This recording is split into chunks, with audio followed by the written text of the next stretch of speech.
قدرنا نتوصل بالعقل والمنطق إن في خالق خلق الإنسان وخلق له الكون وجهزه بكل مقومات الحياة.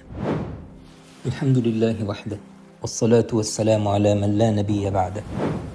كل شيء في الكون مجهز لخدمة الإنسان عشان الإنسان يقدر يعيش. وبالعقل برضو إحنا نقدر نعرف بعض الحاجات عن الخالق. الخالق عظيم، قدرة جبارة، بدليل عظمة الخلق اللي احنا بنشوف الكون والاتساع والسماء والأرض، وده اللي احنا شايفينه، احنا ما شفناش بعد كده فيه أصلا. وقدرة لا نهائية ودقة رهيبة.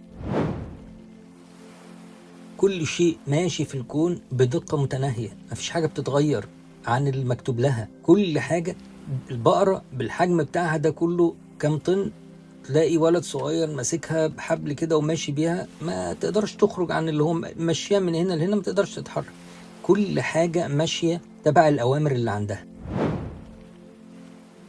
مفيش غير الإنسان بس هو اللي عنده حرية الحركة وحرية اتخاذ القرار. حتى حرية الحركة عنده مش كاملة، يعني مش كل وظائف الجسم بيقدر يتحكم فيها. في حاجات شغالة بدون إرادته وهي شغالة لوحدها تبع الأوامر برضو اللي عندها وتبعا للبرامج اللي موجودة فيها. والخالق دوت قد ما هو بيخلق خلق رهيب جدا وكبير جدا في الحجم، إلا أنه بيخلق برضو حاجات لا ترى أصلا بالعين المجرد، احنا مش شايفينها أساسا. وكل المخلوقات دي وكل الكون دوت معمول بأن الخالق لا يظهر نهائي. انت لا بتشوفه ولا تقدر تعرف الكون ده ماشي ازاي. وبالتالي العقل هيقف عند نقطة معينة، ما يقدرش يعرف بقى أي حاجة عن الخالق بعد كده.